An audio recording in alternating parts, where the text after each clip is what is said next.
Olá, tudo bem? No nosso módulo de agora vamos falar sobre planejamento, organização e execução. Como a gente viu, são fundamentais no tocante à NR35. Então, vamos ver o que seria. Praticamente, né? E necessariamente precisa, logicamente, antes de qualquer atividade de trabalho à altura, o colaborador deve ter uma capacitação. Então, o que seria esse trabalhador capacitado, né? Considere esse trabalhador capacitado para o trabalho em altura aquele que foi submetido e aprovado em treinamento teórico e prático, ou seja, não é somente essa parte teórica, tem que ter uma prática com utilização do cinto e tudo mais, tá? Vendo os procedimentos, com carga horária mínima de 8 horas, perfeito? Então, somente pode ser feito esse trabalho o trabalhador que tenha sido capacitado, maravilha? Então, como a gente viu lá no início, senhores, todo trabalho em altura deve ser planejado, organizado e executado por trabalhadores capacitados e autorizados. Lembra que a gente falou sobre a autorização? E considere esse trabalhador autorizado em altura aquele que foi capacitado, logicamente, tá? Cujo estado de saúde foi avaliado também, então ele tem que passar por uma série de exames antes, que a gente vai ver lá em medidas médicas também, tá? A gente vai ver mais a fundo sobre isso. Tendo sido considerado apto para executar essas atividades e que possua a devida anuência formal da empresa, ou seja, aquela questão da autorização. Ó, fulano de tal está autorizado ao trabalho, foi capacitado, passou pelos exames, então ele está apto aí ao trabalho em altura. Maravilha? Fundamental isso aqui. Cabe ao empregador também avaliar o estado de saúde dos trabalhadores que exercem atividade em altura, como a gente falou, tá?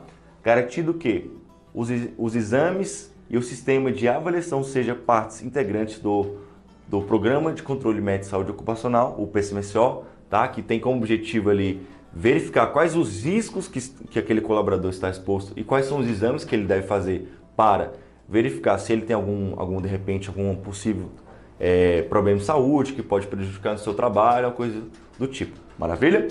Devendo estar nele consignado. Ou seja, suponhamos que eu tenho algum tipo de problema cardíaco, de repente eu tenho a possibilidade de ter algum surto lá em cima, então essa pessoa provavelmente, com base nos exames, ela vai dar como inapta para trabalhar à altura, porque pode ser que de repente ela possa ter um surto lá em cima e vir a cair, né? Ter algum acidente ali, acidente do trabalho ali devido a essa questão. Perfeito? Então é basicamente esse intuito da gente verificar a parte da saúde da pessoa. B. A avaliação deve ser efetuada periodicamente, considerando os riscos envolvidos em cada situação. Ou seja, nesses casos, conforme inclusive a nossa NR1, NR1 e NR7, deve ser feito, né, um exame ali por possuir riscos ocupacionais anualmente. Então, anualmente, essa pessoa ela é submetida a novos exames, tá? De forma periódica, sempre está verificando a saúde daquele meu colaborador. Maravilha? C. Seja realizado exames médicos voltados às patologias que poderão originar mal súbito e queda de altura, considerando também os fatores psicossociais. Volto a repetir, tá? Então a gente vai ter alguns exames específicos. Por exemplo, quem tem trabalho à altura sempre faz aquele exame psicossocial, tá? Para verificar o estado mental da pessoa e tudo mais. Verificar, né, por questão de mal súbito, se a pessoa não tem alguma questão cardíaca, uma pressão alta, enfim. Então, são várias situações que são verificadas antes do trabalho à altura, tá bom? Volto a repetir, para evitarmos aí algum possível mal súbito lá em cima no trabalho que possa interferir ali e proporcionalmente causar um acidente. E essa aptidão para o trabalho em altura deve ser também considerado no atestado de saúde ocupacional do trabalhador, o ASO, tá? Então, a pessoa passou pelos exames, ela deve estar lá. Os exames que foram feitos, os riscos, né? Toda aquela situação, e tem que estar assim, apto para o trabalho em altura. Maravilha? A empresa deve manter cadastro atualizado que permita conhecer a abrangência da autorização de cada trabalhador para trabalho em altura. Ou seja, existem diversos tipos de trabalho em altura, diversos. Existe desde o mais simples, de repente subir numa caixa d'água, existem serviços mais robustos, por exemplo, entrar no espaço confinado, entre outros. Então, também essa pessoa deve estar autorizada para cada tipo de serviço. Se eu tiver na minha empresa vários serviços de trabalho à altura, eu tenho que especificar qual tipo de serviço aquela pessoa está apta e autorizada para o trabalho. Perfeito? Então, basicamente, é essa questão do cadastro de cada pessoa aí.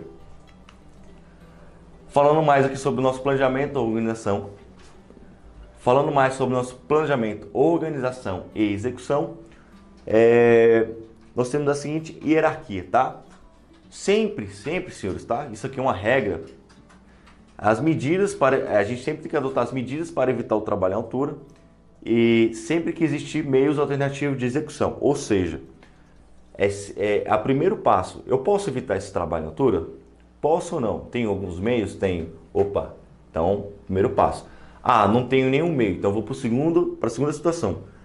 As medidas que eliminem o risco de queda dos trabalhadores na impossibilidade de execução dos trabalhos de outra forma, ou seja, não conseguir evitar o trabalho à altura de forma alguma, tem que fazer. Então, eu tenho que ver aqui o que eu consigo eliminar esse risco, de repente utilizando alguma outra forma, algum outro tipo, consigo ou não? De repente não. Então, a gente vai para o terceiro ponto aqui. As medidas que minimizem as consequências da queda, quando o risco de queda não puder ser eliminado. Posso citar como exemplo, limpeza de uma fachada, por exemplo.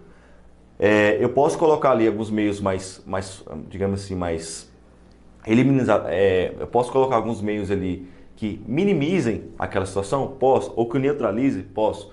Mas, se ainda existe o risco de queda, eu tenho que ter esses meios, que praticamente são os EPIs. Ou seja, numa situação de uma queda, eu não vou correr o risco de repente de me machucar, cair de fato, porque eu não consegui eliminar o risco, mas eu minimizei as consequências, ou seja, seria pior se eu tivesse sem um cinto e cair, certo? Então, resumidamente, seria isso aqui. Maravilha? Todo o trabalho à altura deve ser realizado sob supervisão, como a gente falou, cuja a forma será definida na nossa análise de risco, de acordo com as peculiaridades de cada atividade também. Como eu falei, volto a repetir, lá mais para frente a gente vai ver especificamente sobre análise de risco. A execução do serviço deve considerar as influências externas também, que possam alterar as condições do local de trabalho já prevista na análise de risco. Então a gente também vai ver sobre essa questão, que tem algumas questões, por exemplo, questões do tempo, né? De repente está chovendo, está com vento, e a gente tem que considerar isso na nossa análise de risco e saber o que fazer nesses casos. Também vamos falar mais profundamente mais para frente, tá?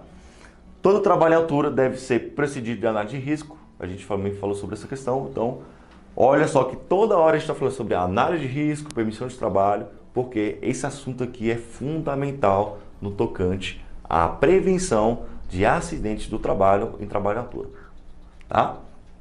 Então, foi isso. A gente falou aqui sobre a questão do planejamento, da organização e a execução, que são fundamentais, tá, para o trabalho em altura, e que, se não forem atendidas de forma correta, o risco de acontecer um acidente, uma coisa desse sentido, são maiores. Tá bom? Então foi isso. Muito obrigado e te vejo no próximo módulo.